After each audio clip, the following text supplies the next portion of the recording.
తమ్ముడు నమస్తే తమ్ముడు. హాయ్ అన్న. ఆంధ్రప్రదేశ్లో డిప్యూటీ సీఎం గారు పవన్ కళ్యాణ్ గారు ఆయన ఎప్పుడైతే డిప్యూటీ సీఎం ప్రమాణ స్వీకారం చేశారో అందరూ హ్యాపీగా ఫీల్ అయ్యారు. చాలా. కాకపోతే ఇప్పుడు ఒక 5 నెలల నుంచి ఆయన పరిపాలన అనేది చూస్తున్నాం. అవును. ఆయన అంతకుముందు రాజకీయాలకి పనికిరాడు అన్నారు, అసలు ట్రోల్ చేశారు, రకరకాలుగా వేస్ట్ అన్నారు. కానీ ఎప్పుడైతే ఆయన గెలిచి ఇప్పుడు పరిపాలన స్టార్ట్ చేసిన తర్వాత ఆ నిందలన్నీ పటాపంచలైపోయి ఆయన ప్రూవ్ చేసుకున్నాడని 100% ఆయన ఫీల్ అవుతున్నావా? 100% స్ట్రైక్ మనం ఫీల్ అవ్వడం కాదు, ఆల్రెడీ ఓట్లు వచ్చిన తర్వాత మొత్తం ఎలక్షన్ అంతా రిజల్ట్ వచ్చిన తర్వాత ఆ రిజల్టే చెప్పింది అది నిజమో కాదు. మొత్తం ఎప్పుడైతే ఒక సీటు కూడా రాదనుకున్నాడో 20కి 20 ఖచ్చితంగా కొట్టి మగవాడని చెప్పి నిరూపించుకున్నాడు. ఏదైతే రాజకీయ అనుభవం నీకు లేదు, నీకు రాదు అన్నారో అదంతా ఇప్పుడు పటాపంచలైంది అనుకోవచ్చా? ఒకటన్నా, రాజకీయ అనుభవం లేకపోతే అంతమంది ఓట్లు వేయరు. ఫస్ట్ అయితే ఓన్లీ యూత్ వేస్తేనే గెలిచాడు అనుకుంటారు. ఓన్లీ యూత్ వేయడానికి మొత్తం ఓన్లీ యూతే లేరుగా, మొత్తం ఎక్కడి నుంచో ఉన్నారు, మొత్తం వాళ్ళ పేరెంట్స్ ఉన్నారు, మొత్తం వాళ్ళ సైడ్ నుంచి చాలా మంది ఉన్నారు. వాళ్ళు కూడా ఓటు వేస్తేనే మిగతా వాళ్ళు గెలిచేది. కానీ ఏదో ఒక ఊరు తీసుకో, మా ఊరే తీసుకో, అక్కడ జనసేన వచ్చిన తర్వాత ఆ ఊర్లో మొత్తం అందరూ జనసేనకి ఓటు వేస్తేనే జనసేన గెలిచేది.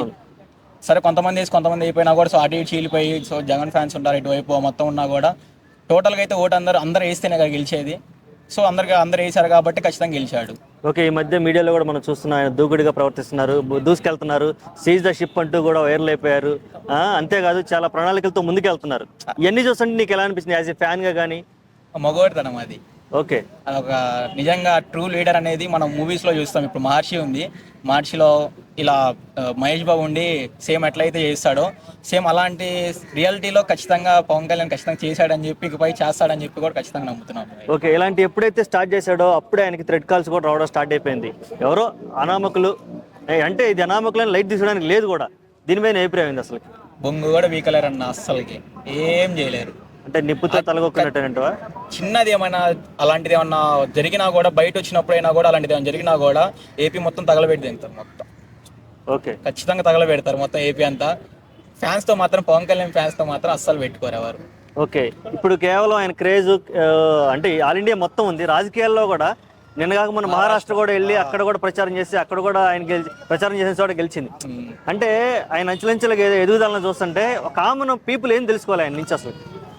రాజకీయ నాయకుడు అంటే ఇలా ఉండాలి. ఒక రాజకీయ నాయకుడు గ్లోబల్ స్థాయిలో ఎట్లా ఎదుగుతున్నాడో ఆయన చూసి నేర్చుకోవాలి. ఇంకా కాబోయే నెక్స్ట్ 5 years లో ఒకవేళ సీఎం కూడా అవ్వచ్చు, చెప్పలేము. ఓకే, అంటే నీ అభిప్రాయం చెప్పు. అవ్వచ్చేమో కాదు, నువ్వైతే అవుతాడు. మేమైతే ఖచ్చితంగా ఈసారి అనుకున్నాము, కానీ ఆయన సొంతగా ఆయనే ఇంకా ఆయనకన్నా కొంచెం ఎక్స్పీరియన్స్ ఉంది కాబట్టి చంద్రబాబు గారికి ఇచ్చేసాడు ఆ పరిపాలన. అందుకని డిప్యూటీ సీఎం తీసుకున్నాడు. ఈసారి సీఎం ఖచ్చితంగా అవుతాడని చెప్పి మేమైతే ఖచ్చితంగా అనుకుంటున్నాం, అవ్వాలని చెప్పి కోరుకుంటున్నాం. ఓకే, పవన్ కళ్యాణ్ ని చూసి నువ్వేం ఇన్స్పైర్ అయ్యో, ఏం తెలుసుకున్నావు? నీతి, నిజాయితీ, స్ట్రైట్ ఫార్వర్డ్.